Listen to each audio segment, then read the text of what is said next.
வேட்டியின் துண்டு தமிழர்களோட அடையாளம். வெள்ளை வேட்டி வெள்ளை துண்டு போட்டா ஏன் சார் கசக்குது உங்களுக்கு? அனைவருக்கும் வணக்கம். இன்னைக்கு ரொம்ப மிக முக்கியமான நாள். பத்திரிகை உலகுக்கு பதியம் போட்ட சீபா ஆதித்தனார் அவர்களுடைய நினைவு தினத்தில் நம்ம பேசுகிறோம். அதில் ஒரு முக்கியமான விஷயம் பேசுகிறோம். எனக்கு ரொம்ப மகிழ்ச்சி. இந்த சர்ச்சையை நம்ம ரொம்ப தேவையில்லாதுன்னு நினைக்கிறேன். ஏன்னா வள்ளுவர் கொண்டாடப்படக்கூடியவரா இல்லையா? கண்டிப்பாக ஒவ்வொரு தமிழனும் கொண்டாடப்பட வேண்டிய ஒரு மிகப்பெரிய தெய்வ புலவராக அவரை நம்ம எல்லாம் பார்க்குறோம், ரசிக்கிறோம். நம்ம வீட்டு குழந்தை நம்ம எப்படியெல்லாம் கொண்டாடுவோம். அதாவது நான் பிள்ளை பிராயத்தில் இருந்தப்போ திருச்சியிலலாம் பிறந்த நாளே எங்களுக்கு கொண்டாடினதில்லை. ஒரு ரொம்ப போனால் கோயிலுக்கு போவோம், விபூதி போடுவாங்க, அதோட முடிஞ்சிடும். ஒரு அரை மணி நேரத்தில் சடங்கு முடிஞ்சிடும். அது ஒரு பெரிய திருவிழாவாக நம்ம நினச்சதில்லை. பிறந்த நாள் அன்னைக்கு இந்த மாதிரி கேக் வெட்டுறது, ஒரு பார்ட்டிங், இந்த மாதிரி சித்தாந்தங்களே இல்லை. இன்றைக்கி மாறி இருக்கு இல்லையா? அதே மாதிரி நம்ம ஒவ்வொருத்தரும் ஒவ்வொரு பரிமாணங்களில் எப்படி கொண்டாடணும், யாரை கொண்டாடணுங்கிறது நம்ம விருப்பம்தான். ஸோ என்னுடைய விருப்பத்துக்கு நான் திருவள்ளுவரை எப்படி வேண்டுமானாலும் கொண்டாடலாம். அவருடைய தமிழறிஞர்கள் கூடி ஒரு முடிவு செய்த ஒரு தேதியிலையும் கொண்டாடலாம்.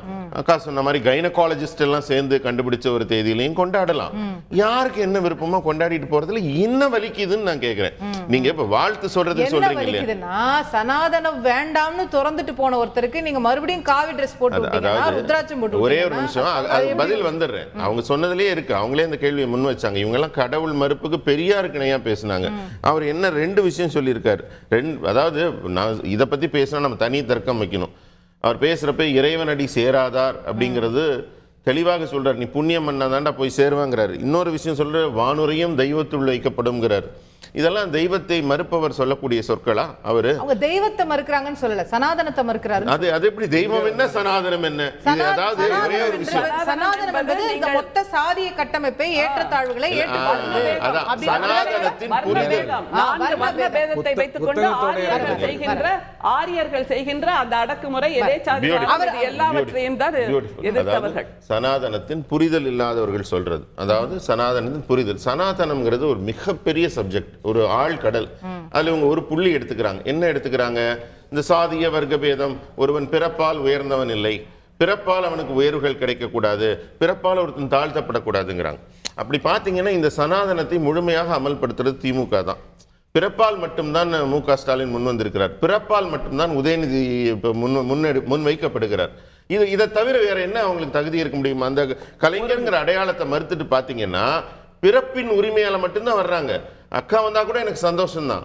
ஆனா அதுக்கான வாய்ப்பு கண்டிப்பா வழங்கப்படாது. ஒரு பெண்ணுங்கிறதுனால வழங்கப்படாது, பிற்படுத்தப்பட்டவர்னால. அக்கா என் கருத்தை முடிச்சிடறேன், நீங்க சொல்லுங்க. 2 விஷயம். இன்னொன்னு, இன்னைக்கு எனக்கு ரொம்ப மகிழ்ச்சி அவங்க பேசுனதுல இன்னொரு விஷயம் சொன்னாங்க. அப்பாவு அவர்கள் முதன்முறையாக இந்த சனாதனத்துக்கு சப்போர்ட்டிவா ஒரு விஷயம் பேசியிருக்காரு. எப்படி சப்போர்ட்டிவ்? ஆமா சொல்லியிருக்காரு. கவர்னருக்கு குல்லாவும் அவர் மனைவிக்கு பர்தாவும் போடலாமா?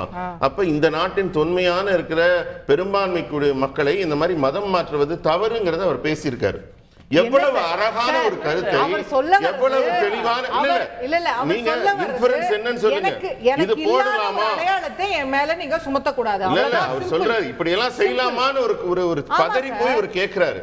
அப்ப இன்றைக்கு தான் முதல் முறையா திமுகல இருந்து ஒரு தெளிவான கருத்து வந்திருக்கு. ஒரு பெரும்பான்மை சமூகத்தை சேர்ந்தவங்களுக்கு பர்தா போடலாமா அப்படின்னு அப்பாவும் சபாநாயகர் நீங்க திணிக்க கூடாதுன்றாங்க. அந்த மாதிரி திருவள்ளுவருக்கு அந்த அடையாளம் இல்ல. நீங்க அதனால அவங்க எல்லாம் இயல்பா வாழணும். அந்த மாதிரி நம்ம பிரச்சாரம் பண்ணியோ வன்மையாவோ திணிக்க கூடாதுன்னு முதல் முறையா கண்டிச்சதை நான் வரவேற்கிறேன், மகிழ்ச்சி அடைகிறேன்.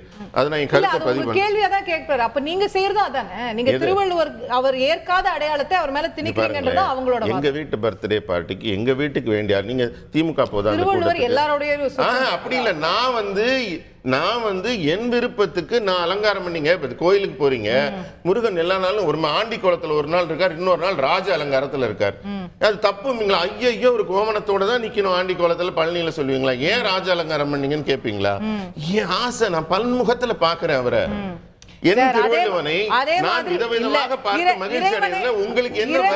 அவங்களுக்கு பிடிச்ச மாதிரி மாடர்ன் ட்ரெஸ் போட்டு விட்டா சும்மா இருக்கீங்க?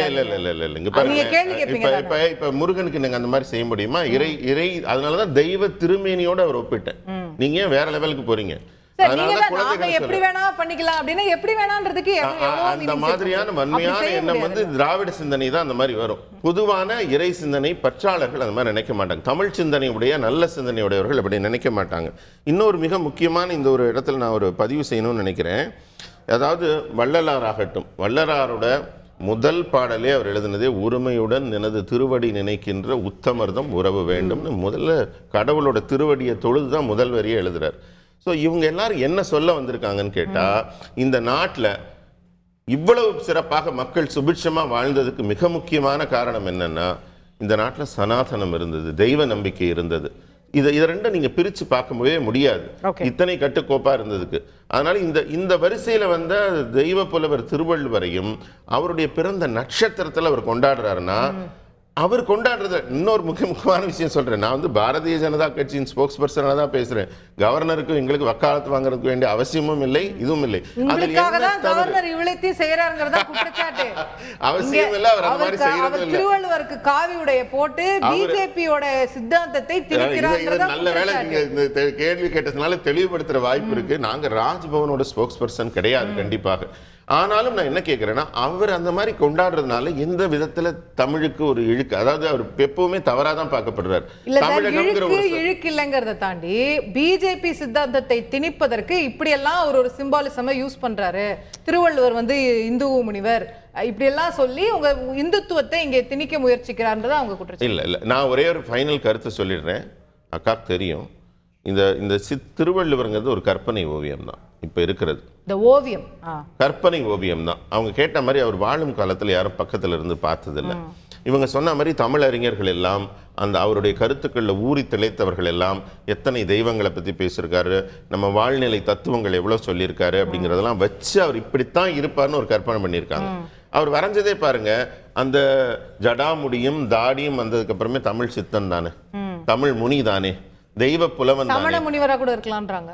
இருக்கலாம். நான் அந்த ஆர்குமெண்ட்குள்ள போனா வேற எப்படி கருத்து பேதங்கள் போகும். இந்த மாதிரி போய்கிட்டே இருக்கிறப்ப அப்ப இருக்கிறப்பவே அவர் வந்து நல்ல சனாதன மரபு சார்ந்த இந்த தெய்வ தன்மைகள் பொருந்தியவராக வேணுகோபால் சர்மா அவர்கள் வரைந்தார்கள். அப்ப வரைஞ்சப்ப தமிழக அரசும் அப்போதைய முதல்வர் அண்ணாதுரை அவர்களும் ஏற்றுக்கொண்ட ஒரு ஓவியம்.